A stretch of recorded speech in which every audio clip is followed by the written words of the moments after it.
I thought of something earlier, too, when we were talking about Aaron Rodgers' righteous indignation over what has gone on. And I forgot about this factor, and I'm disappointed in myself that I forgot.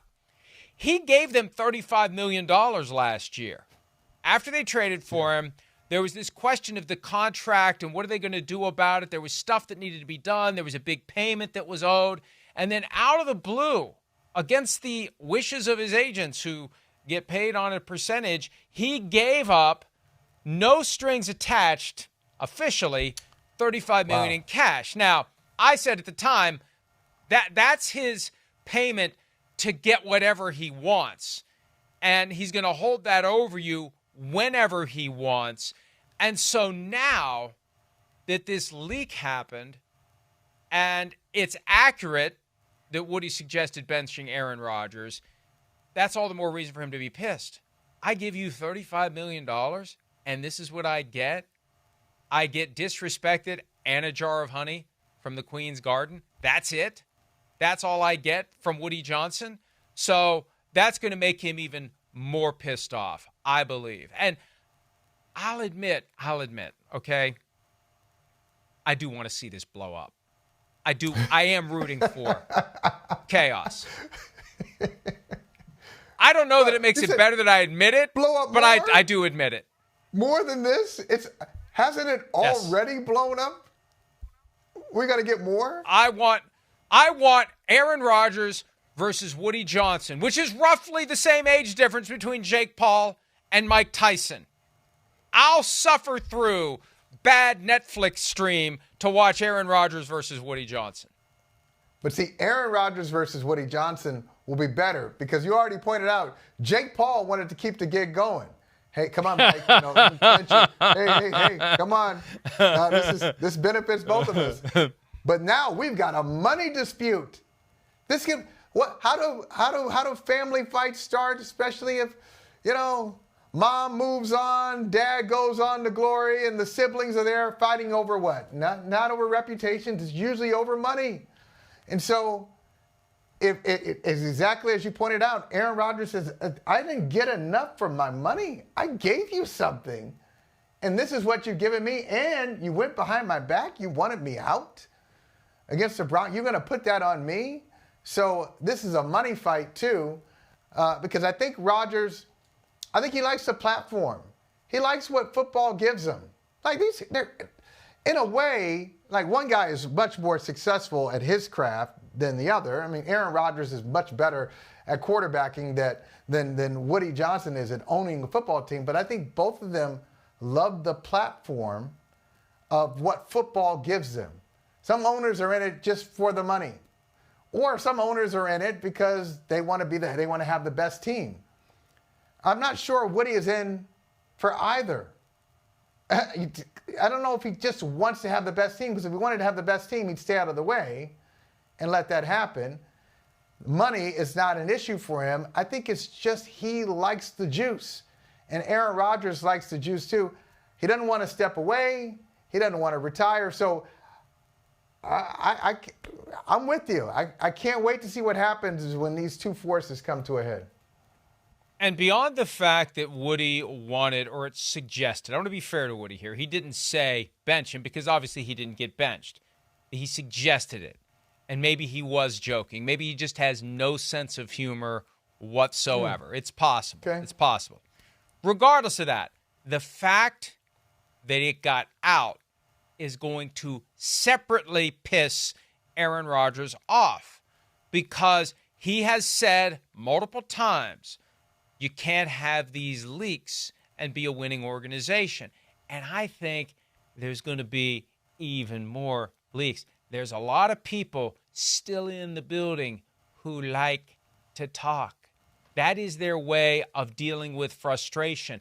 We've got an owner who's pissing everyone off. We're going to talk. We're going to talk. And that has driven Rodgers crazy. Here he is from last year. Let me set the stage here.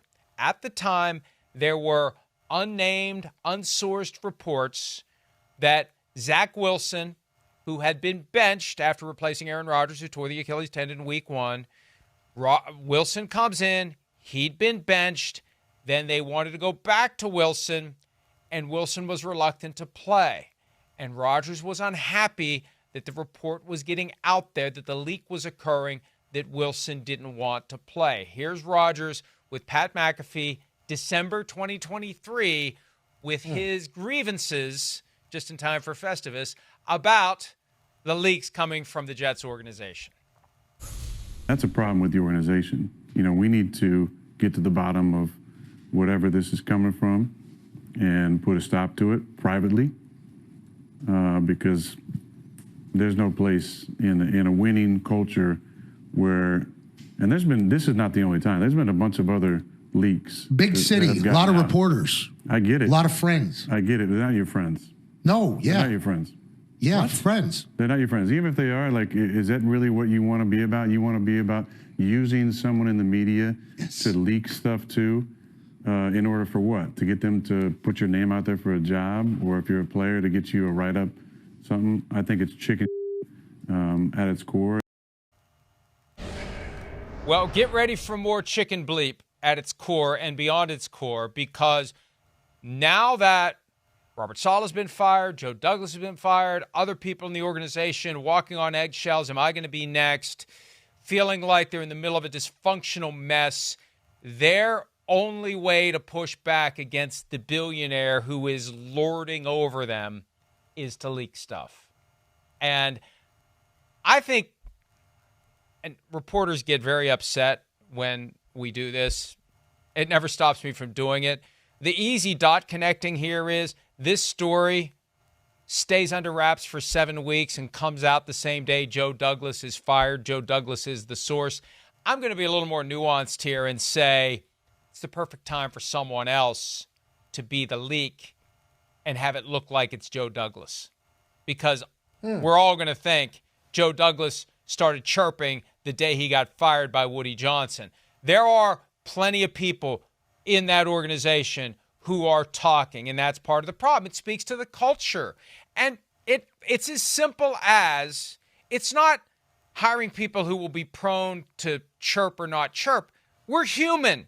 We're all prone to chirp under the right circumstances. You have to create a setting where you inspire people not to. You make them happy. You get them glad they got an oar and they're rowing the boat and the boat's moving in the right direction. There's no reason to undermine that. But when the boat's spinning around in a circle and the captain doesn't know what the hell he's doing, that's when people start saying, you know what, screw this. Screw this. The world needs to know how effed up this place is, and I'm going to be one of the ones to make sure they find out. That's how it happens. Yeah, he's right. And you're right in that the whole organization is taking on water now. Everybody is going to have something to say. Front office people who are still there, who know what happened to Joe Douglas, and there'll be some Woody people too. There'll be some Woody leaks, some Woody loyalists. He's the guy in charge, and so there are going to be people who try to cozy up to him. There'll be some leaks from his perspective, from the perspective of Douglas. We still got some Robert Saleh people in the building. Aaron Rodgers is going to talk publicly on this platform. He's got some people behind the scenes. He'll have some leaks too. So. And then the guys in the locker room. So the whole organization, everybody's going to be talking. But I found it interesting when Rodgers gave that statement last December, you look over his shoulder, and there's a picture of Tom Brady. All right, so you want to talk about the opposite of leak culture. It's the same coach who said of Woody, ready, fire, aim. And he didn't see, I think that's just what the Jets represent. And he's got his own agenda. Bill Belichick, I'm talking about. He's got his own agenda with the Jets and going back to I resigned as HC of the NYJ, all this stuff. So he's got a problem with the Jets, but he's right. The way to run an organization, you can't have everybody. Everybody can't have a platform. The owner, he's signing the checks, but he can't come in and be overbearing and prevent football people from doing just mundane football jobs, let alone the big stuff. So there's got to be a division of power. And Belichick, what he said about Woody is, it was snarky, but it was 100% correct. Good organizations run in a certain way, and the Jets still haven't figured it out. They still haven't. So I don't know who that next person's going to be. I know it's going to be a good football mind, Mike. They'll get a good general manager who'll have a good reputation. They'll have a coach who is well regarded. But will those people come into the same atmosphere, or is somebody going to be able to get to Woody and say, all right, let's do it a little bit different this time. Let's just stand back. Let's promise to give it a couple years before we go in and come in and do something explosive. And I want to couch this the accurate way. This is not a report by any means.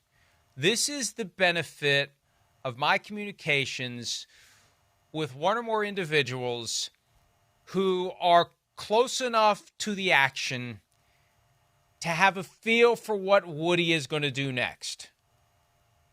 This person has reason to be in position to predict what Woody might do next.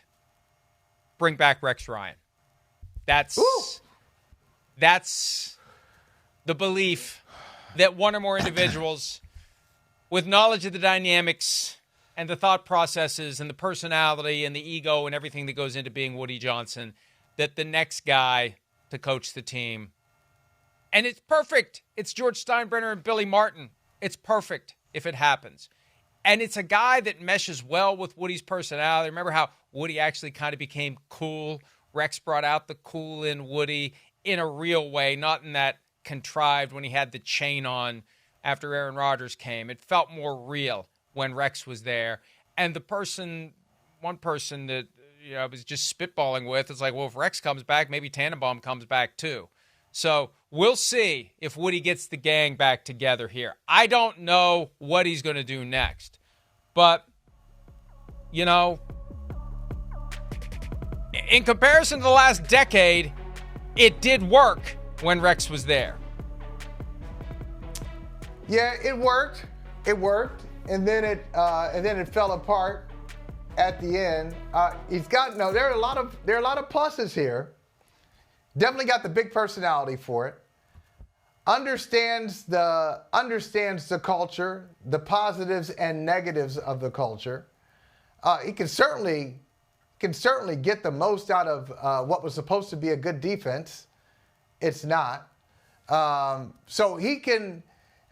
He's got a lot of friends. He's got a lot of friends in the media. He's got a lot of friends, I'm sure, in the building, but not as many as before, because he really had a thing with Saleh, didn't he? You said he and Saleh had a war of words, or it was more Rex's war on Saleh.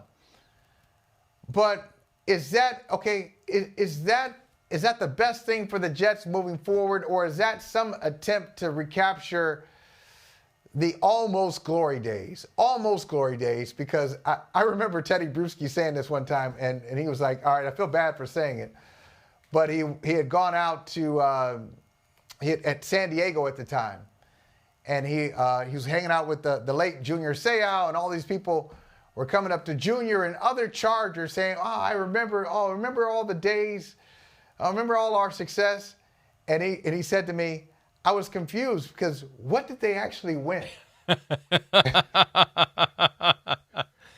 They're excited about these days. What did they win? And the same thing with the Jets. So Rex represents an era of success, of competitiveness, but getting to the conference championship game, I know it looks like water in the desert right now. Oh, remember we can get to the conference championship game? But is that really the goal for the Jets, to kind of go back to what was their peak in 2009, 2010? I'm not sure that is the best thing for the franchise. Well, but again, who's going to be making the decisions? Not people who know what they're doing. It's going to be Woody Johnson. And he may, just like waxing nostalgically about our bicycles, right? Finding some old trinket as you're looking through a drawer, just it makes you feel good. It reminds you of a better time, and we can maybe recapture that better time, even though there's a pretty good chance you can't. All right, we need to take a break. Before we go, though, I'll scan through my emails just to make sure I'm not missing anything important. There's no news developments or whatever. A reader named Jason, a viewer, not a reader, but a viewer, because it's in reaction to something that Michael said earlier, had this comment, this observation about Jets fans. and I'm going to paraphrase just for the purposes of time. Jets fans are basically people that live in the house from Poltergeist, but instead of selling the house, they keep making trips to IKEA to buy shit. So that's well done, Jason. Hi, it's Mike Florio. Thanks for watching PFT on YouTube. Hit subscribe for the latest news and analysis from Pro Football Talk.